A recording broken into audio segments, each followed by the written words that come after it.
اس میں تو نہیں بھولا جائے گا کہ ابتدا فنا فی الشیخ ہے، اور یہ فنا فی الشیخ میں ایسے فنا تھے منصور حلاج رحمت اللہ علیہ، ایسے فنا تھے کہ ان کی زندگی کا ایک چھوٹا سا واقعہ جو انہوں نے خود سنایا اس وقت جب پاؤں پہ بیڑیاں تھیں، جیل میں تھے، اللہ کی محبت میں اور اللہ کے عشق میں ایسے فنا ہوئے، منہ سے ایسا لفظ نکال بیٹھے، ان الحق کا ایسا لفظ نکال بیٹھے جو عام عقل فہم فراست کے مطابق صحیح نہیں تھا، وہ سراسر شرک تھا، اور اس کی سزا پھر کیا تھی؟ وہ جیل میں گئے، تو جیل میں جب گئے پوچھا تو کون ہے، کتنے عرصے سے؟ فلاں ہوں۔ کس جرم میں؟ کوئی جرم نہیں، میں نے بادشاہ کے بارے میں فلاں وقت میں یہ بات کہی تھی۔ کتنے سالوں سے؟ جیل میں ہوں اور سڑ رہا ہوں۔ اگلے سے پوچھا تو کس جرم میں ہے؟ اس کا بھی کوئی جرم نہیں تھا، صرف ناراضگی کا جرم تھا، بادشاہ کی ناراضگی اس کا جرم تھا۔ سب سے کہا جانا چاہتے ہو؟ کیوں نہیں چاہتے؟ ایسے اشارہ کیا اور اللہ سے کہا اللہ جیل کا دروازہ کھول دے۔ جیل کا دروازہ کھل گیا، جیل کے دربان سارے کے سارے ان کی آنکھوں کے سامنے شیشہ پڑ گیا، اور وہ جاتے جاتے کہنے لگے آپ کے پاؤں کے اندر زنجیر ہیں، پاؤں میں زنجیر بھی ہیں، جولان بھی ہیں، اور پھر جیل بھی ہے، ڈبل جیل ہے، ہماری تو سنگل جیل ہے، ہمارے پاؤں میں زنجیر نہیں، آپ خود کیوں نہیں جاتے؟ کہا میں تسلیم و رضا میں ہوں۔ یا جب لفظ ہے غور سے سمجھے گا، میں تسلیم و رضا میں ہوں۔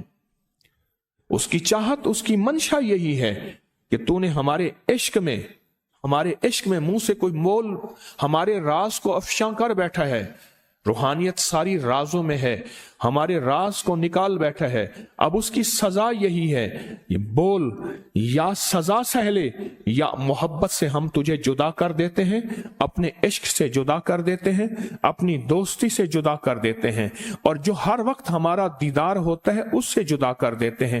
تو میں ڈر گیا، میں نے کہا نہ، مجھے عشق چاہیے، محبت چاہیے، دیدار چاہیے، آپ اس کے بعد جو سزا دیں ہمیں قبول ہے، میں تو تسلیم و رضا میں ہوں، اس کی جو رضا ہے راضی ہوں، سر تسلیم خم ہے جو مزاج یار میں آئے، میں تو تسلیم رضا میں ہوں۔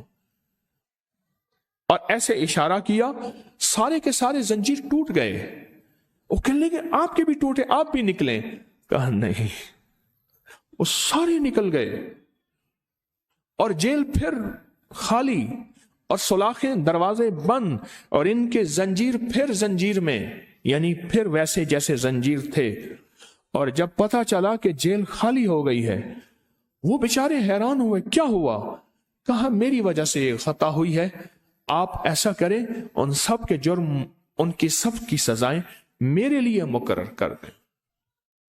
اور پھر انہیں ایک واقعہ سنایا، کہا کہ یہ سب کچھ میں نے اپنے مرشد سے پایا، اور کہا لوگوں نے میرے مرشد کے بارے میں غلط افواہیں اور داستانیں بیان کی، میں سنتا رہتا تھا اور میرا عشق بڑھتا رہتا تھا۔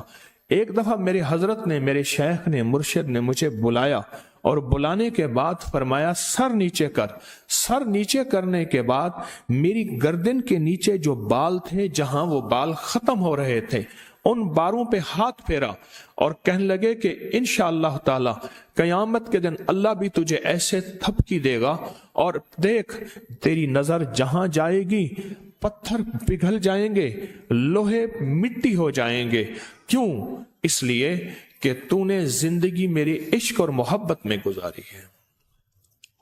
اور دیکھ عشق والوں پہ آزمائش آتی ہیں۔ اگلے لفظ میرے مرشد نے فرمایا، یہ منصور حلاج جیل والوں کو بتا رہے، اگلے لفظ میرے مرشد نے فرمایا، دیکھ عشق والوں پہ آزمائشیں آتی ہیں، خیال کرنا آزمائشوں میں کمزور نہ ہو جانا، خیال کرنا آزمائشوں میں پھسل نہ جانا۔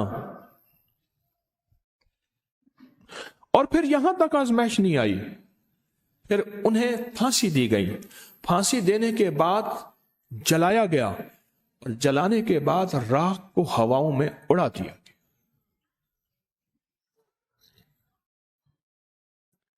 اور وہ تسلیم و رضا کی زندگی میں سفر کرتے رہے۔ لطف سجن دم بدم قہر سجن گاہ گاہ ایویں سجن واہ واہ تے اویں سجن واہ واہ. تسلیم و رضا یہ منصور حلاج تھے جو صدیوں سے لوگوں کے کانوں میں، دلوں میں، ورقوں میں، حرفوں میں، زبانوں میں اور مجموعوں میں سنے لکھے بولے جا رہے ہیں. یہ منصور حلاج تھے. منصور حلاج کی ساری زندگی میں صرف ایک چیز تھی، وہ تھی فنائیت. فنائیت، فنا ہو جانا.